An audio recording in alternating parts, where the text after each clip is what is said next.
¿Alguna vez te has preguntado qué se siente vivir en un lugar donde hasta el aire parece contener un secreto mortal? Imagina un pueblo perdido en el mapa, atrapado entre el desierto infinito y montañas que guardan más tumbas que historias. Allí, cuando la luna llena se asoma, las sombras se alargan y el silencio se vuelve tan pesado que hasta el viento prefiere no soplar. En San Amaro del Silencio, la ley no la dicta un juez ni un sheriff, la dicta el miedo. Nadie camina por sus calles cuando el reloj de la iglesia marca medianoche. Nadie abre la puerta si escucha pasos lentos y pesados acercándose, porque todos conocen la verdad que corre de boca en boca desde hace generaciones. Cuando la luna toca el campanario, el hombre lobo camina. Yo soy Joaquín Murrieta, y esta no es una historia de rumores ni supersticiones. Es un recuerdo que aún me quema la sangre, una de esas leyendas del viejo oeste que se clavan como espinas y nunca se olvidan. No se trata solo de una bestia hambrienta, sino de algo más antiguo, más paciente, una sombra que acecha bajo la piel de los hombres y que una vez que te mira a los ojos, ya no te suelta. Vi a hombres fuertes temblar como niños, vi a madres rezar sin pronunciar palabra y sentí cómo la noche podía tragarse un alma sin dejar rastro. Y ahora, estoy a punto de contarte lo que pasó aquella vez en el límite entre la cordura y el infierno. Bienvenido al canal Los Pesadillos de Murrieta, donde las leyendas malditas del desierto y las sombras que nadie se atrevió a nombrar vuelven a respirar. Si estas historias te estremecen, suscríbete y únete a nuestra cuadrilla maldita. Sin más demora, vamos directo al punto. La bruma fría del amanecer se aferraba al arroyo seco como si quisiera ocultar lo que allí había ocurrido. Caminé despacio, con el sombrero echado sobre los ojos y la mano derecha firme sobre la culata del revólver. El barro estaba revuelto, salpicado de huellas que parecían contar una historia imposible. Pasos humanos, desordenados, como de alguien huyendo a ciegas. Y junto a ellos, marcas profundas, alargadas, con garras que habían desgarrado la tierra como si ésta fuera blanda y frágil. Me agaché para examinarlas mejor. No eran rastros de oso ni de puma. Lo que fuera, caminaba erguido a ratos y después volvía a apoyarse en cuatro extremidades, como si no perteneciera del todo a ningún reino conocido. Entre el barro endurecido, pequeñas charcas oscuras reflejaban la luz mortecina del amanecer. Al tocarlas, mis dedos se tiñeron de rojo espeso. No era sangre vieja, aún estaba tibia. Un olor pesado se arrastraba entre los matorrales, una mezcla agria de carne rancia, sudor animal y ese metal oxidado que solo el miedo reconoce antes que la mente. Respirar era como tragar un recuerdo de muerte. Recordé otras noches, otros caminos, donde el viento me trajo presagios, pero nunca uno tan denso, tan vivo. Un graznido me obligó a girar la cabeza. Un cuervo, quieto sobre una rama seca de mezquite, me observaba como si supiera más de lo que debía. Su pico estaba manchado de un rojo húmedo que goteaba lentamente sobre la arena. No voló cuando di un paso hacia él, y eso me inquietó más que cualquier amenaza abierta. A mis espaldas, las piedras del cauce crujieron bajo un peso invisible, como si alguien o algo estuviera caminando justo fuera de mi vista. Seguí el rastro, cruzando matorrales bajos y troncos muertos, y comencé a notar señales que no estaban ahí por accidente. Un trozo de camisa atrapado en una espina, un colgante de madera partido en dos, marcas en la corteza de los árboles como si una mano gigante y furiosa hubiera intentado arrancarlos de raíz. En una curva del sendero encontré un sombrero empapado y deformado, su copa hundida como si hubiera sido aplastada por una fuerza brutal. No estaba solo, lo sentía. Cada paso que daba se sentía respondido por otro, más pesado, más lento, como si una sombra me estuviera midiendo desde la distancia. La maleza se movía de forma sutil, apenas perceptible, pero siempre en mi dirección. Fue entonces cuando escuché el murmullo. No era voz de hombre ni bramido de animal, sino algo entre ambos. Un sonido grave que se filtraba en el aire como una plegaria pronunciada al revés. El cuervo volvió a graznar, esta vez con un timbre agudo, y al instante el viento cambió, trayendo consigo un eco lejano de pasos y un chasquido de ramas que me heló la sangre. Apreté el paso, siguiendo las huellas que ya no parecían huir, sino guiarme hacia algo. El arroyo se estrechó y desembocó en una zona donde el barro se tornaba más oscuro y espeso, casi negro. Allí, en medio del fango, había una figura agazapada, inmóvil, cubierta de harapos. Su espalda se alzaba y bajaba en un ritmo extraño, y el lodo que la rodeaba estaba marcado por media docena de surcos profundos. Me detuve.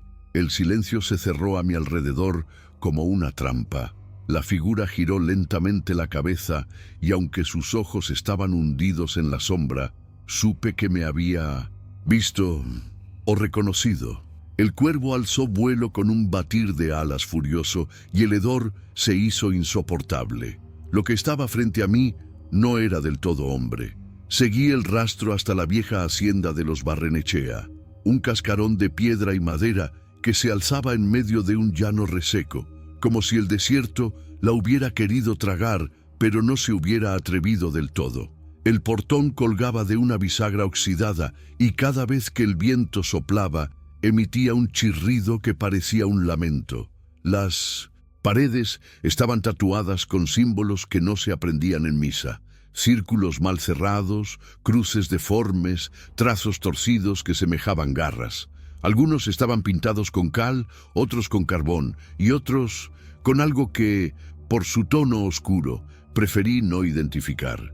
Dentro, el aire era espeso, caliente y húmedo, como si las piedras estuvieran sudando un miedo antiguo.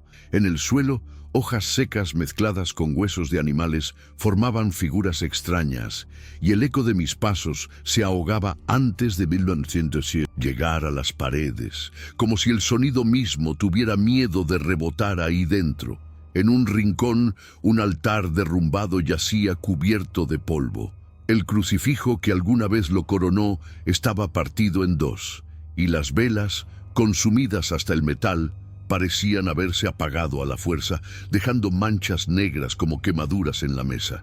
Fue entonces cuando lo vi, un hombre viejo, flaco como una sombra, sentado en una silla de mimbre rota. Tenía el rostro surcado de arrugas profundas y un ojo velado por la ceguera, pero el otro brillaba con una lucidez inquietante. Sus manos, manchadas y huesudas, apretaban un rosario incompleto. «No es maldición de Dios», me dijo antes de que yo pudiera presentarme. «Es deuda de sangre». Su voz raspaba, como si cada palabra le costara años de vida. Me contó que el primer Barrenechea, un terrateniente codicioso, había arrebatado tierras a un hombre en una noche de luna llena. Lo mató sin darle tiempo de pedir confesión, pero aquel hombre, según el viejo, no murió por completo. Su espíritu, cargado de rencor, se aferró a la carne y regresó como bestia, una criatura que mezclaba el hambre de un animal con la memoria de un hombre. Desde entonces, cada generación de los Barrenechea había pagado el precio, y no siempre con su propia sangre.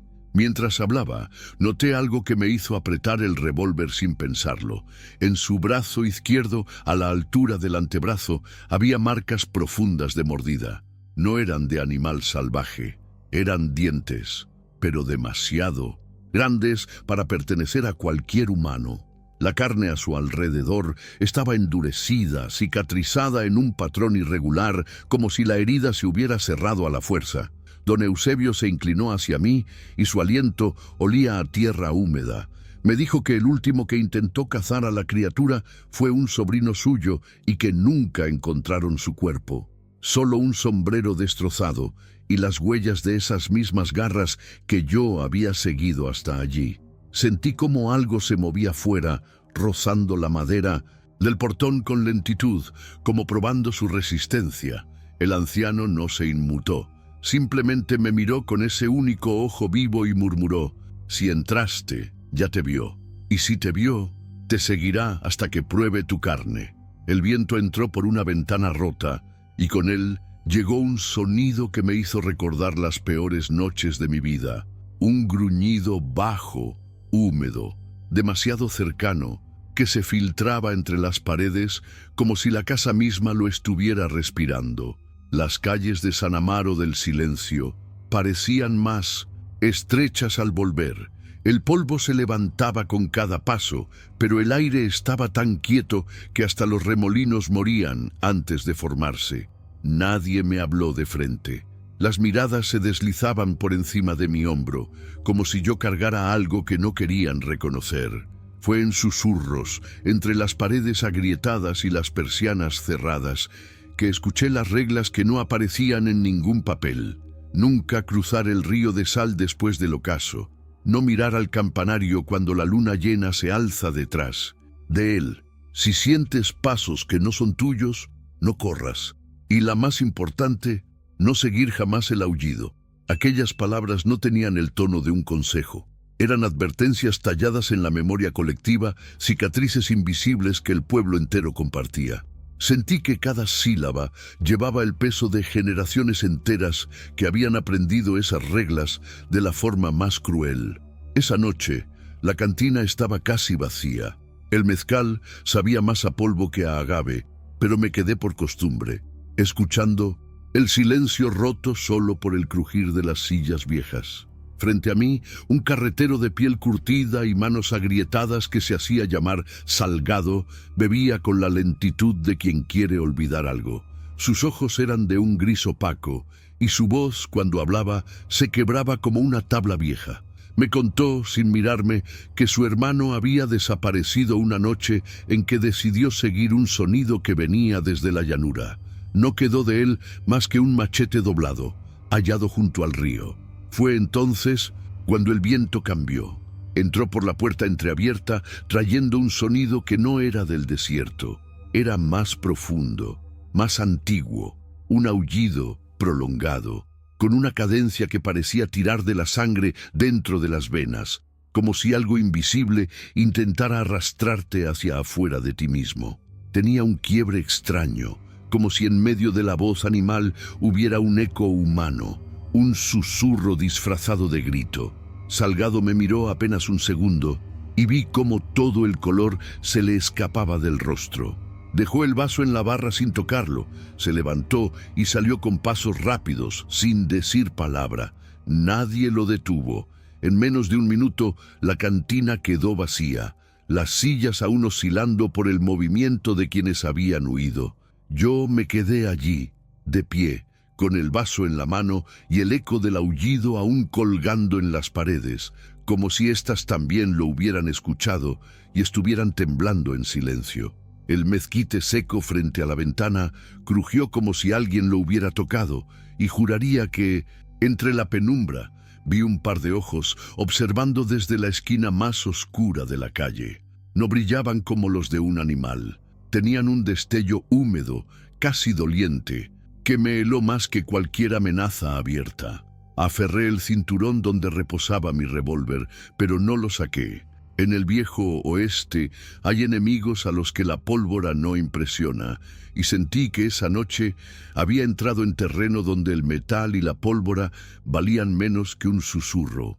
Afuera, el aullido volvió a resonar, esta vez más cerca, como si se arrastrara por las calles vacías buscando mi nombre. Cabalgaba con el corazón latiendo al compás de los cascos, sintiendo que cada metro que me acercaba al río de sal era un paso más hacia un territorio donde la ley de los hombres no servía para nada.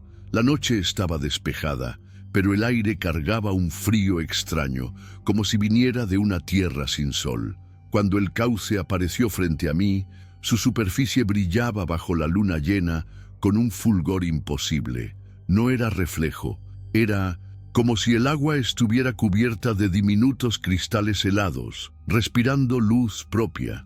El silencio era tan absoluto que hasta el galope de mi caballo sonaba como una blasfemia. Me detuve junto a los carrizos, dejando que el animal olfateara el aire. Fue entonces cuando noté un cambio sutil, como si el agua misma hubiera retenido el aliento. Primero vi un destello, un reflejo que no correspondía a nada que pudiera reconocer. Luego, la línea oscura de una sombra deslizándose bajo la superficie, lenta, paciente. El vello de mi nuca se erizó antes de que el agua se abriera y algo emergiera. No era hombre, y sin embargo, tampoco era solo bestia. La piel, allí donde no estaba cubierta de un pelo negro, estaba tirante sobre músculos que parecían hechos de hierro vivo. El agua goteaba de su lomo, formando charcos que apestaban a sangre y tierra húmeda. Y sus ojos, dos orbes amarillos, inmóviles, sin parpadeo, como los de un depredador que sabe que la presa ya está marcada. Un gruñido grave y áspero escapó de su garganta, y con él llegó un aliento que me golpeó como un recuerdo podrido, carne muerta, hueso viejo, la memoria de cuerpos que ya no existen. Los colmillos que asomaron en su hocico eran largos, curvos, y tenían el brillo opaco del metal que ha probado demasiadas veces la carne. No era un simple hambre lo que vi en esa mirada, era rencor.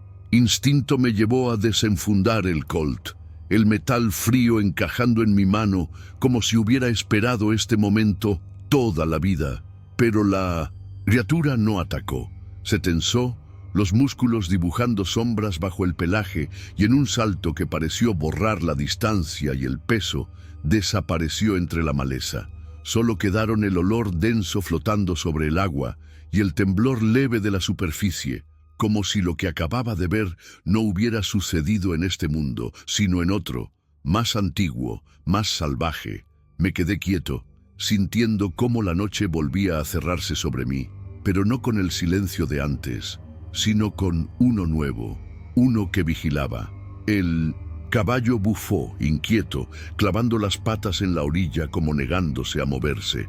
En la orilla opuesta, entre las sombras retorcidas de los carrizos, juraría que un par de ojos seguían allí, observando, sin moverse un solo milímetro. No apreté el gatillo. Sabía que no se trataba de acertar o fallar, porque contra lo que acababa de encontrar, la pólvora no era el arma correcta. El amanecer trajo consigo un silencio distinto, más pesado, como si el propio desierto hubiese decidido guardar un luto sin nombre.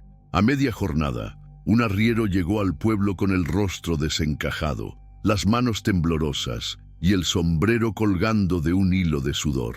Había encontrado, a un costado del camino que lleva a la vieja misión, el cuerpo de un vaquero. No estaba caído, estaba expuesto, como si algo hubiera querido dejar un mensaje. El torso abierto de un tajo limpio y brutal, las costillas brillando bajo el sol como huesos blanqueados por décadas de abandono. Donde debía latir un corazón, solo quedaba un hueco oscuro, aún húmedo. Nadie en San Amaro preguntó quién era. No hubo llanto, no hubo rezos. Enterraron el cuerpo en silencio cuando el sol comenzaba a hundirse y el cielo se teñía de un rojo tan profundo que parecía mezclarse con la tierra. Las palas golpeaban la arena como si quisieran terminar rápido y los pocos que asistieron evitaban mirarse entre sí.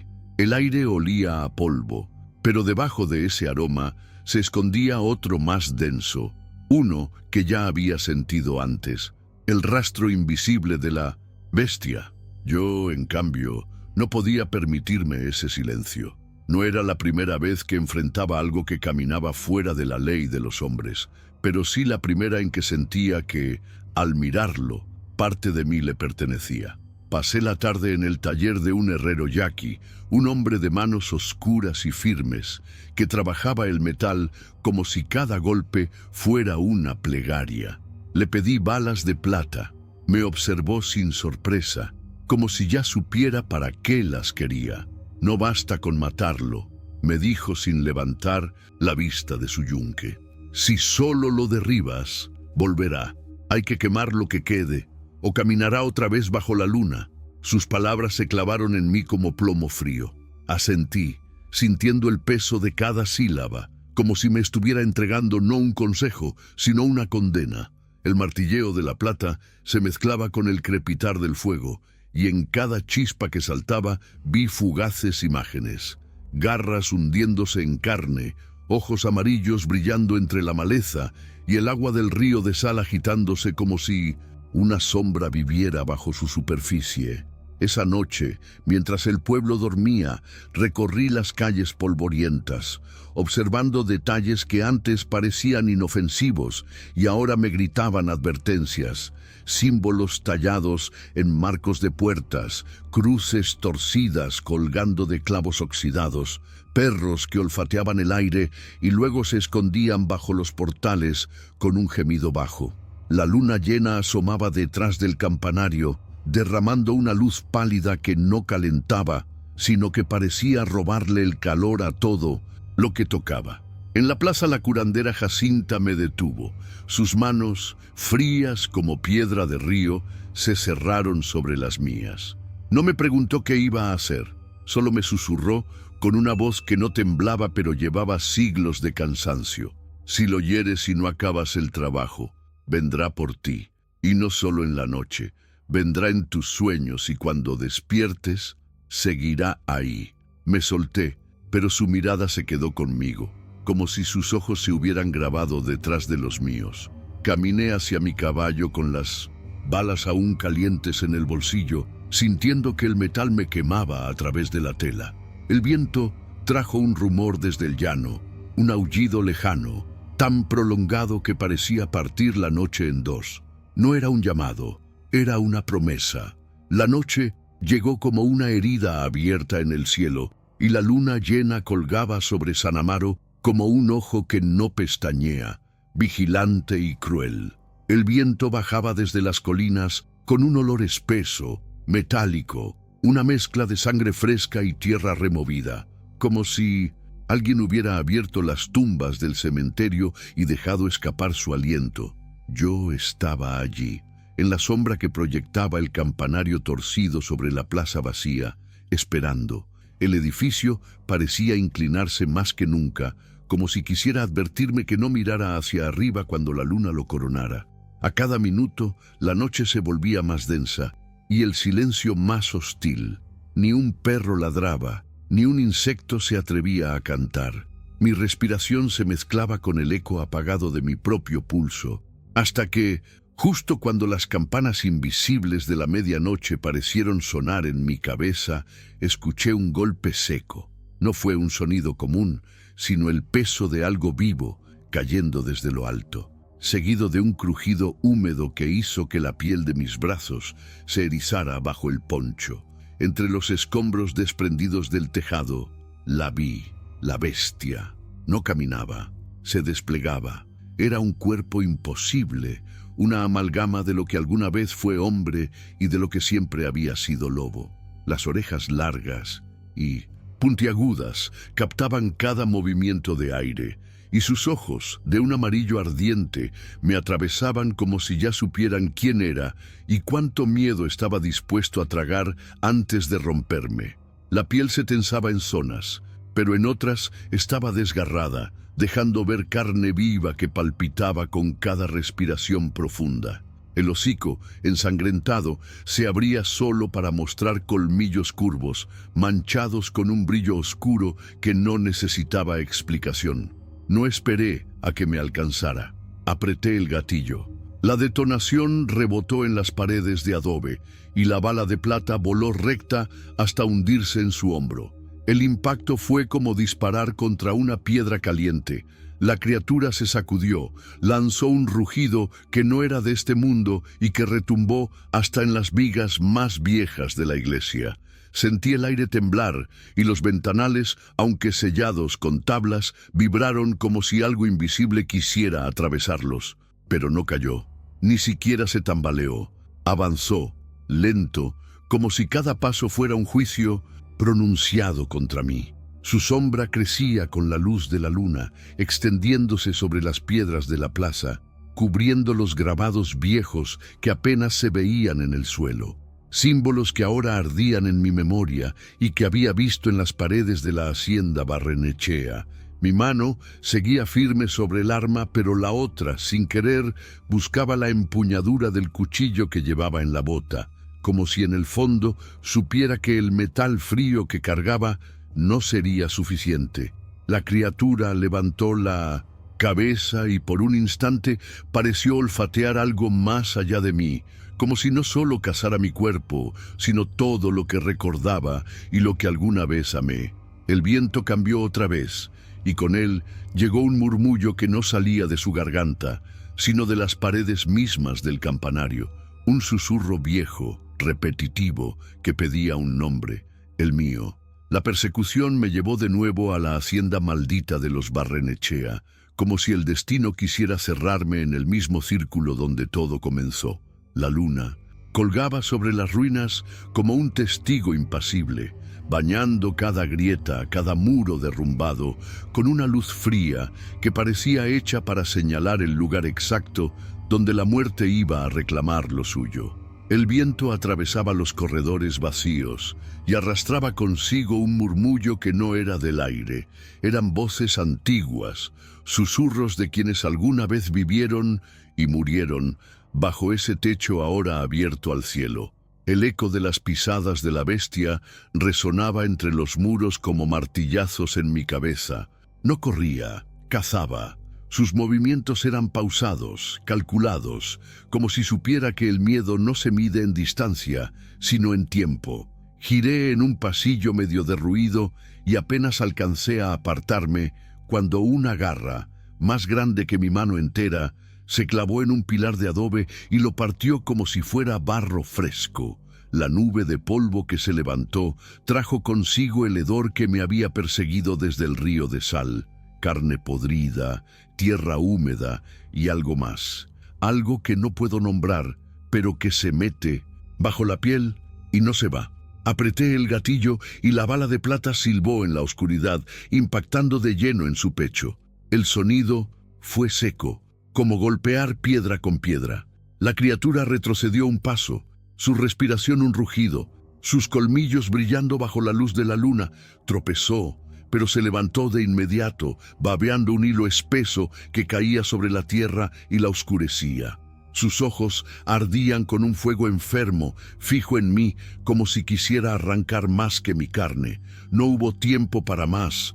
Disparos. El choque fue brutal, cuerpo contra cuerpo, y la fuerza que me golpeó fue como recibir el embate de un toro enloquecido. Sentí el desgarrón en mi costado cuando sus garras se hundieron, cortando a través del cuero y la carne, y el calor de mi propia sangre mojando la camisa. El dolor se mezcló con una rabia antigua, la misma que me ha mantenido vivo más veces de las que puedo contar. Con un grito que no sé si fue mío o de todos los que ya no están para gritar, hundí el cuchillo de plata en la unión de su cuello y su hombro. La hoja se abrió camino con resistencia, como si la carne misma tratara de expulsarla.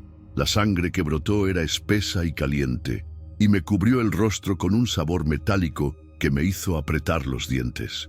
La bestia emitió un sonido que no era rugido ni grito, sino una mezcla de ambos, un lamento profundo que parecía resonar desde un lugar más viejo que el propio desierto. Me derribó al suelo, su peso aplastándome, cada hueso de mi cuerpo sintiendo la carga de esa montaña de músculo y furia. Su respiración era un silbido roto, irregular, como si cada bocanada de aire fuera una decisión pendiente. Luché por liberarme, mis manos buscando palanca contra su pelaje empapado, mis botas golpeando el suelo para ganar impulso. El mundo se redujo al latido de mi corazón y al calor sofocante de su cuerpo encima del mío. La luna, alta sobre nosotros, iluminaba las paredes marcadas con los mismos símbolos que había visto antes, y por un instante juraría que brillaban como si respondieran a lo que estaba ocurriendo. Logré empujarla apenas, lo suficiente para que su sombra se desplazara sobre mí como una nube que no quiere irse. Cada paso que di para arrastrar aquel cuerpo fuera de las ruinas fue un suplicio. La herida en mi costado ardía con un calor extraño, distinto al del fuego o la sangre. Era un ardor que parecía latir desde dentro, como si una parte de esa bestia se hubiera aferrado a mí. El peso del cadáver era el de un animal salvaje, pero bajo mis manos podía sentir la dureza de una espalda que alguna vez fue humana. El patio de la hacienda estaba silencioso, salvo por el silbido del viento que se colaba entre los arcos derruidos y hacía vibrar apenas las campanas oxidadas que aún colgaban en lo alto. Apoyé el cuerpo en el centro del suelo empedrado y con manos que no sentía del todo mías, vacié sobre él todo el aceite de lámpara que llevaba en las alforjas. El líquido empapó el pelaje y se filtró en las heridas abiertas, dejando un brillo aceitoso bajo la luz blanca de la luna. En ese momento, el aire se volvió más pesado, como si las sombras alrededor se inclinaran para mirar lo que iba a suceder. Encendí una cerilla. El destello naranja iluminó por un segundo mis manos ensangrentadas, el filo del cuchillo aún húmedo y los símbolos grabados en las piedras que parecieron palpitar a la luz breve de la llama. La dejé caer sobre el cuerpo. El fuego tomó con rapidez, extendiéndose como si hubiera estado esperando siglos por ese momento. La luz anaranjada se reflejó en las paredes descascaradas, proyectando figuras que parecían danzar y retorcerse, como si las almas atrapadas en esa tierra hubieran despertado. El olor me golpeó de inmediato: pelo quemado, carne chisporroteando y un fondo de sangre coagulada que se volvía espeso en la garganta. Respirar era como tragar humo y memoria. El calor me azotaba la cara, pero no aparté la vista, hasta que lo vi. Entre las llamas, el rostro de la criatura cambió. El hocico alargado se contrajo, las orejas se encogieron, y por un instante allí, en medio del fuego, apareció el semblante de un hombre joven. Sus ojos, oscuros y hundidos, tenían una súplica que no pertenecía a ningún animal. No era el rencor de una bestia, sino el ruego mudo de alguien que, en sus últimos segundos, había recordado quién era. Me vi obligado a apartar la mirada. No sé si por compasión o por miedo a reconocerlo. Tal vez ambas cosas. El rugido que había llenado la noche se fue apagando poco a poco, reemplazado por el crujir de los huesos y el siseo del aceite consumiéndose. Las llamas se encogieron, como si también se quedaran sin fuerza, y al final solo quedó un montón de restos ennegrecidos, fragmentos que se deshacían al tocarlos como carbón viejo. Pero incluso en ese silencio no me sentí libre. El viento seguía soplando con la misma cadencia que antes, y en algún punto de la llanura creí escuchar el eco de un aullido muy lejano, demasiado lejano como para venir de un cuerpo que ya no existía. El amanecer sobre San Amaro del Silencio parecía limpio, pero era una mentira más. El cielo se pintaba de un azul tenue y el aire olía a polvo, como si la noche anterior nunca hubiera sucedido. Las persianas volvían a cerrarse antes de abrir del todo, las miradas se agachaban y las calles recuperaban esa quietud antinatural que no es paz, sino miedo bien aprendido. Nadie me despidió. Nadie quería recordar que la bestia había caminado otra vez entre ellos. En la silla de montar, el herrero Yaqui me alcanzó una pequeña bolsa de cuero. Dentro, las balas de plata que no llegué a usar tintineaban con un sonido que pesaba más que cualquier metal. Me miró a los ojos, sin mover un músculo del rostro, y me dijo con esa voz que parecía tallada en piedra: ahora conoces la última regla. No es para el pueblo, es para ti. Si vuelves a oír el aullido, nunca respondas. Asentí, pero no tuve el valor de decirle que la advertencia había llegado tarde, porque, mientras mi caballo se alejaba por el sendero reseco, con cada golpe de herradura sobre la tierra, juraría que el eco del aullido seguía detrás, no como un recuerdo, sino como un paso que se mide al compás del mío. Cabalgando, sentía que algo bajo la corteza del desierto se movía conmigo. No era un rumor del viento ni el crujir de las piedras. Era un pulso, lento, profundo, un latido que no venía de mi pecho. Había quemado la carne y partido los huesos, pero no había matado lo que habitaba dentro de esa criatura. Lo entendí demasiado tarde. Lo que vi arder en el patio de la hacienda era solo una piel, un recipiente roto que la verdadera sombra había abandonado para buscar otro lugar donde anidar. Desde entonces, cada noche que cierro los ojos, el desierto regresa. No en sueños, sino en la habitación donde estoy. Siento el aire espeso, el olor a pelo mojado y a veces el roce de unas garras invisibles sobre el suelo de madera.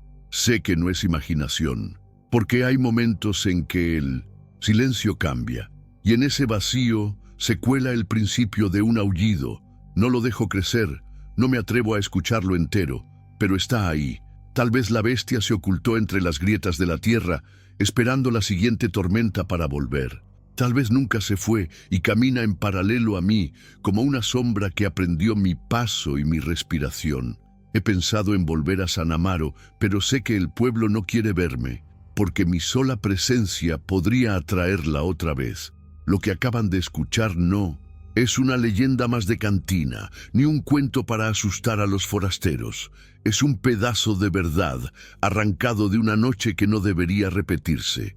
Pero en el viejo oeste hay cosas que no necesitan repetirse para seguir vivas, y algunas, incluso muertas, siguen mirando desde el polvo. A veces me pregunto si al contarles esto los protejo o los condeno, porque hay recuerdos que muerden, pactos que nunca se rompen y nombres que no deben ser pronunciados bajo la luna llena. Ahora, mientras el viento sopla desde el horizonte, puedo jurar que lo escucho otra vez, muy lejos, pero cada vez más claro. Conocías esta historia. ¿Qué habrías hecho tú si hubieras estado allí? ¿Qué otros secretos malditos del desierto deberían ser contados? Si esta historia te dejó pensando, no dejes que se pierda en el silencio del polvo. Suscríbete al canal y activa las notificaciones para escuchar más pesadillas que el viento no logró enterrar. Gracias por quedarte hasta el final. Pero recuerda, hay historias que nunca debieron ser contadas. Nos vemos en el próximo relato, si es que aún estás aquí.